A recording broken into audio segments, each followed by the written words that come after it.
So yoga. Everyone knows this term already. And most people who know this term also know that yoga means simply union. In fact, the English term English verb to yoke, right? To spelled Y-O-K, yoke, to yoke, comes from the root, Sanskrit root yog. To yoke is to connect. In English language, to yoke is to connect, right? Just as the term a religion, though understood variously today and means different things for different people, the root of the term religion is releo, which means to reunite, to join together. That's the term yoga. And I'm sure if any one of you have ever read anything on yoga, that where probably the discourse on yoga begins, that yoga simply means union.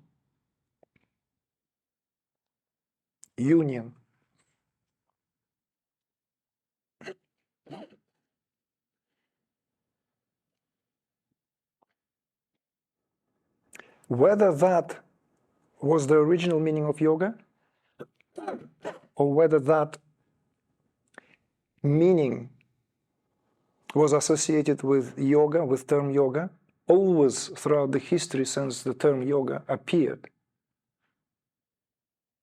is beyond the scope of our discussion. We will leave that to scholars because there are perspectives that what Patanjali meant by yoga is different than what Swami Swatvarama, the author of the Yoga Pradipika, meant. Again, what perhaps someone who was essentially composed or attributed to compose Guru Gita or Ashtavakra Gita or Ribhu Gita or the Bhagavad Gita or any other Gitas. Gita means song, as you know, in Sanskrit, right? Many of you probably have heard that in traditional, kind of like in Indian tradition, in Hindu and Vedic tradition, there is this scripture and then Gita term to it, added. Gita simply means song.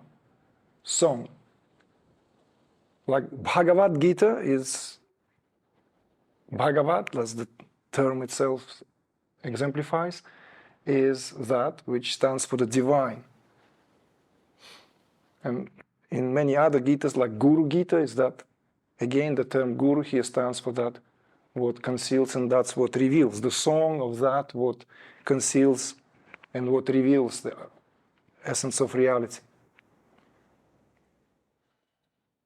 Whether the term yoga meant always how it is translated today, again, is a subject of scholarly investigation.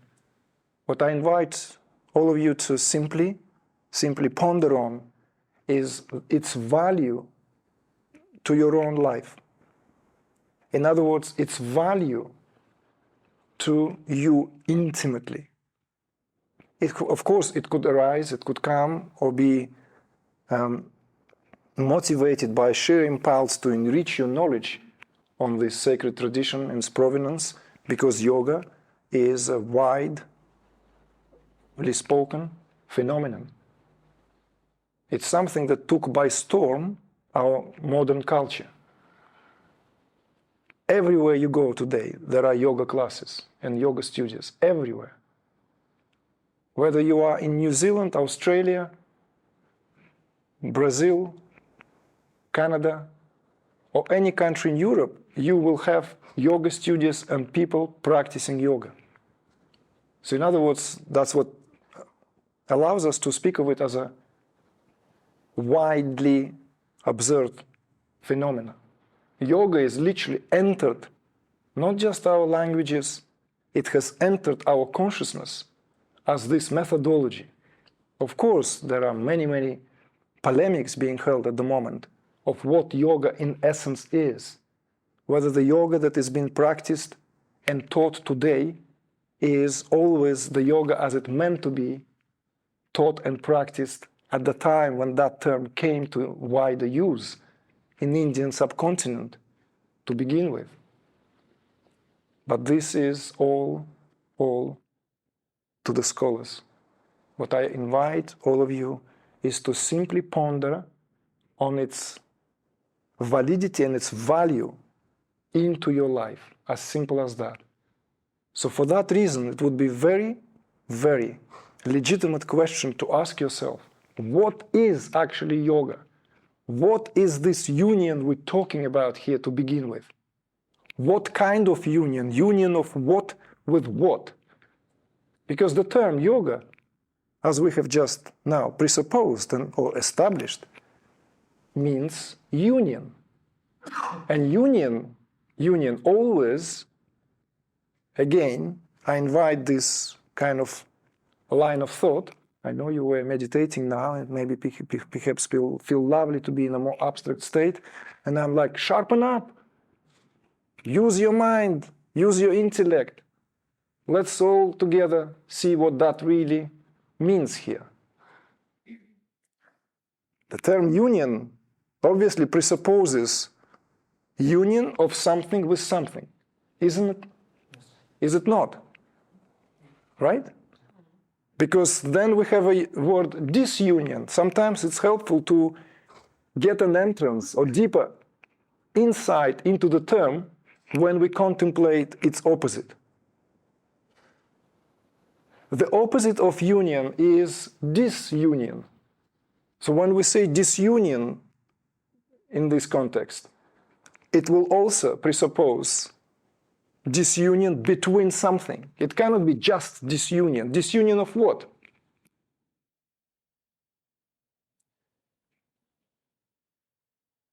Therefore, it's actually simpler perhaps than we are now trying to use our brain cortexes with its electrical impulses to computate this, whereas it really means. It simply means union of what temporarily perceived as opposites. This is what yoga in essence is. And there are many different ways of how to understand yoga. As have been spoken earlier in our introduction, that with the reference to what is most widely practiced today has its roots in Hatha Yoga. Hatha Yoga, the union of the lunar with the solar. And that union of the lunar and the solar is essentially a cosmological perspective. It is based on this metaphysical, cosmological perspective. It's not just the union between the moon and the sun. Obviously, there's something additional. In addition to that, there is a hidden dimension, a metaphorical, metaphysical dimension to that union.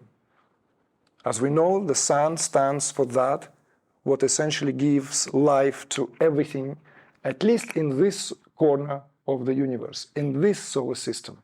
It certainly gives possibility for a life on this planet. Simple. Whether you have metaphysical perspective from this culture or that culture, or whether you have materialistic perspective, this is the ground where everyone agrees. Without the sun, there'll be no life on the planet Earth. Period. So sun here is that what life-giving force. It's the life-giving force. It's what provides everything here with potentiality inherent in this combination. When there is sun, it obviously provides this warmth, heat, light, and how that translates in different forms of energy, and how that translates into the evolutionary phases on the planet Earth, with all the life we know, down to this, down from the most primitive forms, let's say first amoebas, to creatures like dolphins, whales, and ourselves as human beings. All this is Possible because there is this life-giving force of the sun. In Sanskrit, this term exemplifies through the term prana. The prana on the planet Earth is here, comes from the sun, primarily the source of energy. And vitality comes from the sun in the way the sun exemplifies here, that what gives warmth, that what gives light, that what gives life. The moon, on the other hand, stands for reflected light of the sun. The moon itself does not have its light. It has a reflective light which simply bounces off the surface of the moon, and we can contemplate that light at any time. It's very soothing, it's very pleasant. Whether this is this phase of the moon or full moon, it is the light, as it were, borrowed, reflected light of the sun on the surface of the moon. And from the vintage point of view of this tradition, the analogy was here that sun also, in addition with all what it gives, stands for light of our own awareness. The sun stands here for the light of our consciousness. It's that awareness, that light which illumines everything. And the moon is literally exemplifies the quality of our mind. The mind itself here is a reflective surface where awareness can contemplate itself in the form of thinking and ideation. And therefore, this whole philosophy of Hatha Yoga, exemplified in the union of the moon and the sun. In other words, where that union of the mind, if you will, with its source, union of the reflected awareness exemplified by the mind with its source as awareness, culminates in a state of yoga. So this is a take, if you will, on yoga within 20 minutes of what yoga is. It is the union of your own mind with its source, because your mind does not have luminosity of its own. It's illumined by nothing other than your own awareness. In the same way as the surface of the moon is illumined by nothing other than light of the sun. As it is, as they say, as it here, so it's out there. As below, so above. Very simple analogy. Moon, of course, has here additional functioning. Moon is not just a decoration here in the sky. It's not just some accident. Some of the most amazing revelations for me personally, backed up by the science, backed up by some of the scientific findings and inquiries and investigation, was that the life on the planet Earth would not be possible if not for the moment in time when, in the cosmological life of our solar system, that event took place, when the moon essentially became the satellite of the planet Earth. You can again look it up and see what amazing, amazing perspectives and what impact it had on the life of Earth and the ensuing birth of life on the planet Earth as we know it. It is because of the moon that the possibility of the water on the Earth arose. And this also, a relationship and the connection between the sun and the moon, and how the moon acted throughout like billions of years of time ago, speaking from the linearity of this in terms of the cosmological processes, in terms of the evolution, how that impacted in creating the possibility where the life of the planet can actually begin. And the moon here plays that crucial role, not mythologically, not in some kind of like the moon just came and somehow showered the planet Earth with the rain and so forth. No, you can look it up, it's amazing. But it goes beyond the topic of this discussion. And likewise, from the perspective of this ancient yogas, moon has also had this additional, if you will, deeper meaning. It's not just the mind as a reflective surface upon which awareness can be broken in myriad of forms and phenomena in terms of ideas and ideations that we can contemplate. Because this is speaking from the psychological perspective. But also the moon rules all the plant life on the planet. Literally. The moon, with its functioning, rules all the plant life on this planet. And moon represents here the water element, where the sun represents the fire element. And in yogic alchemy, in yogic spirituality, it is the union of the fire element with the water element that essentially culminates in yoga. Not as elements as we understand them in terms of the fire and water, not in terms of mixing the fire and water, obviously. We're talking about very subtle alchemical process.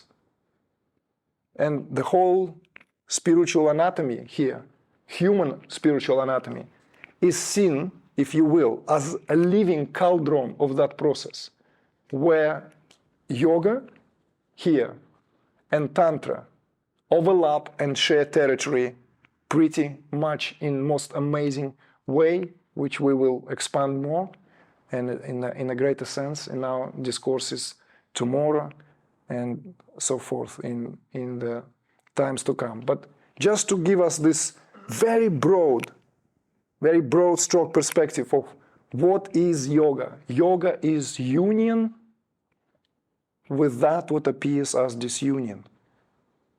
And in this case, the traditional understanding of the yoga is exemplified through the union of the sun and the moon. But that's not all, if you will, yoga. There are many other perspectives, because if you look it up now, how yoga is explained in Patanjali Yoga Sutras, then there is no moon or sun is mentioned at all. The Patanjali Yoga Sutras, also known as Patanjali Yoga, speaks of the yoga in terms of separation of what is true from what is untrue in these composites of Purusha and Prakriti. The yoga here is understood as merging of our individual awareness with the source of that individual awareness. In other words, it's merging of that individualized identity, individualized pattern of thoughts and thinking with that, what essentially understood here as that eminence of our being. So yoga has many different perspectives and many different ways of how that union is being expounded on. For example, we can speak of yoga in terms of yoga of the polarity when it comes to that what is embodied here and now by each and every one of us in terms of our gender. As we think of ourselves as man or woman, the yogic perspective is very different. That is just a given condition of embodiment, whereas the yoga is an invitation to reconcile that apparent paradox of that exclusively identifying with the gender and takes one through, again, these visceral transformative processes where one's polarity is being reconciled, when one no longer thinks of oneself as exclusively man or exclusively woman. And you can find this in many cultures, not just in, let's say, unique to Indian subcontinent, where yoga essentially gained its provenance as a term. But you can find this in many other cultures. You can find that in Taoism. You can find that in Kabbalah. Whether they're connected or not is beside the point, but you can find these perspectives in other spiritual traditions. You can find that in Sufism for sure, that this essentially, what constitutes our soul is genderless. That our soul, our awareness, even individual awareness as a soul, is genderless. But then it is identified through this process of essentially the way our culture is formed, the way we are brought up, where we are rooted. Then I'm only this or I'm only that. I'm only this because this identification with the body-mind is to such intensity and degree and at the expense of losing the awareness of all-encompassing nature of our being. And that is not limited to gender, obviously. This, when understood properly, truly creates a possibility of knowing who we are, even in this embodied, incarnated level. Because it's not just, oh, wait a minute, I'm pretty happy to be a woman. You know, like, why do I need this yoga? I'm really happy. And there are many people who are happy in their gender. So it's not about a psychological workshop. Oh, you know what? I'm thinking of transgender, but let's give it a shot. Maybe tantric workshop will help me to adjust that before I go for that whole process of sex change. We can talk about that separately and can see that we can do anything on a physiological change, but energetically we cannot change ourselves. This is another thing. This is just a footnote. Take it or leave it. Every transgender still carries the energetic vibration of being born male or female. Their entire physiology may be undergone change through this excessive use of hormones. But you cannot change that, what you were born in. Energetically, you cannot. You cannot change plus into minus. No amount of hormones will do the trick. The look will be completely, the surface value, different. The voice will change. The manner will change. But the energetic quality will be that what you were born in the gender that you were meant to be born, if you will, from the perspective of that, take it like karma, if you want to understand it as a fate, destiny. But the value here is precisely that you cannot be, this is again, perspective, where these ancient teachings come from. You cannot fully be a woman, nor can you fully be a man, unless this process of unification that can only take place internally truly ensues. Because there is this division, our consciousness, as it were, split, and we live only half of our full potential. Even as a man, I have this feminine side in me. Not feminine side psychologically speaking, not what feminine side is embodied. Because I'm sorry, we are all kind of like losing the grip of how this really is with the preferences that, okay, these are all the mothering qualities, all the qualities of the, let's say, nurturing qualities that they are exclusively feminine qualities. And all the qualities of courage, strength, exemplified through these masculine qualities, are exclusively masculine. This is where we essentially carry on with the same genderizing. We can also see that the force of a woman, the force of that female power, very often, by the way, iconographically represented by these goddesses in her different apostases, present us with the picture of that feminine force to reckon with.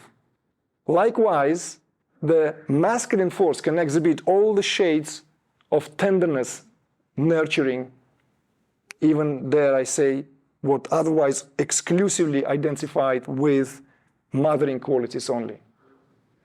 And this is essentially speaking of yoga now from the perspective of union of these polarities. So yoga is union with any opposites. Anywhere where there is a split, yoga comes to breach that and to bring it into a state of harmony. It's where the balance, whereas before there is excessive force one way or the other. And that excessive force creates that, if you will, tipped view of the world. And that tip view of the world requires probing, requires adjustment, requires some kind of like constantly leaning on something. If I'm a woman, I need to constantly lean and depend on someone or something. If I'm a man, I had to constantly depend on something or someone because that's the way the life is.